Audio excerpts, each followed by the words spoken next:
साल में ही होना चाहिए।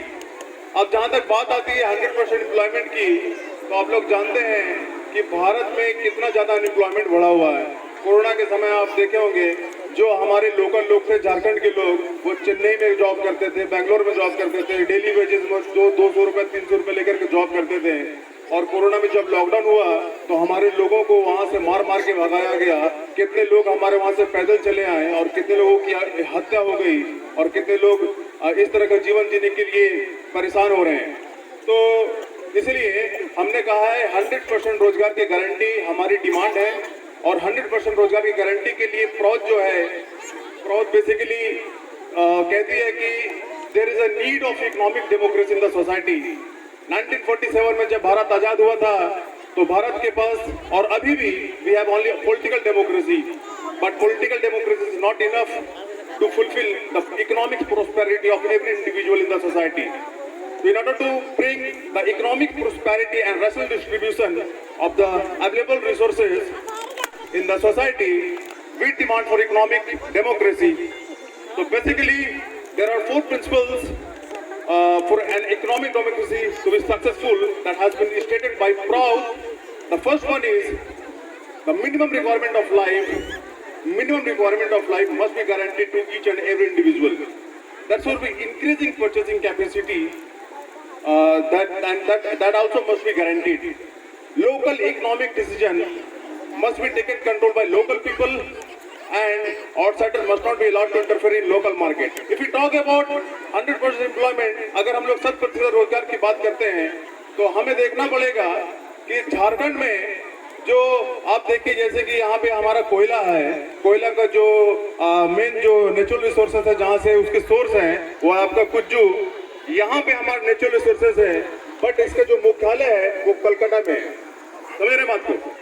अगर 100% एम्प्लॉयमेंट देना है तो we are suppose to make a socio economic unit, a self sufficient socio economic unit, by putting our socio-economic unit into a balanced economic system.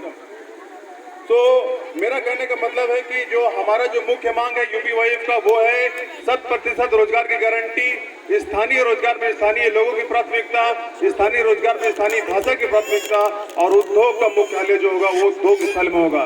In order to fulfil all these demands of UPYF, we demand for economic democracy, and our principle for economic democracy to be successful is local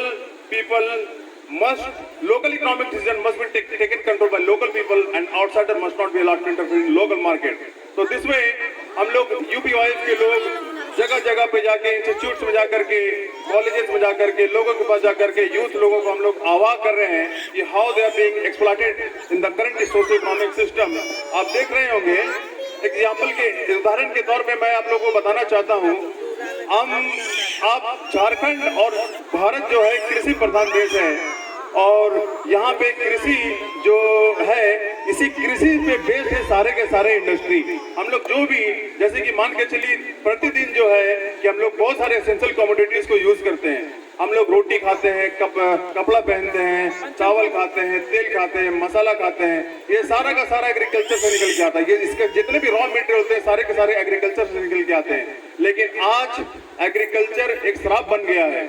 आप देखिएगा, किसान 3 महीना मेहनत करके फसल उगाता है, और फसल उगाने के बाद धान उगाता है। उस धान का कीमत सरकार 18 रुपये किलो एमएसपी के तौर पे तय करती है, और बीच के जो बिचौलिया होते हैं, मंडी वाले और पैक्स वाले, इन किसानों का जीना हराम कर दिया। और किसान भी मजबूर, क्योंकि वो फसल उगाने के लिए लोन लेते हैं, और अगर ये लोग लोन को नहीं तोड़ेंगे तो ये लोग और भी परेशान हो जाएंगे। तो इस तरह की जो भी कुरीतियां समाज में है, इन सभी कुरीति को खत्म करने के लिए प्रौध अर्थव्यवस्था इज द ओनली अल्टरनेटिव, क्योंकि प्रौध emphasize on economic democracy, and प्रौध का जो फर्स्ट जो 5 प्रिंसिपल है वो ये कहता है, there are 5 important principles of Proud, 5 fundamental principles of Proud. The first principle is no person in the society should be allowed to accumulate any physical wealth without clear permission of the society. समाज के आदेश के बिना कोई भी इंसान जरूरत से ज्यादा धन संचय करने की अनुमति नहीं दी जाएगी। There should be maximum utilization and rational distribution of mundane supramundane and spiritual potentialities of this universe. The third principle is there should be maximum utilization of physical, metaphysical and spiritual potentialities of the unit mind and as well as the collective body of the human society. Fourth principle is there should be a proper adjustment amongst these mundane, supramundane, metaphysical and physical and spiritual potentialities. And fifth principle is based on time, place and person, the utilization of these potentials would vary. तो मेरा कहने का मतलब है हम लोग UP vibe से आए हैं और हमारा मुख्य उद्देश्य है युवाओं में चेतना पैदा करना कि उनका जो सामाजिक आर्थिक शोषण हो रहा है और उसको लेकर के कैसे हम लोग फाइट करेंगे, इसको लेकर के हम लोग चारों तरफ मुहिम कर रहे हैं। और मैं चाहूँगा कि यहाँ पे जितने भी लोग मौजूद हैं हमसे आकर के जुड़े और युवाओं को एक दिशा देते हुए हम लोग सब लोग एक साथ एक समाज की ओर जहाँ सब लोग एक दूसरे का मदद करते हुए चले, ऐसे समाज को बनाने के लिए हम सभी लोग चल पड़े। बहुत बहुत धन्यवाद आप लोगों को।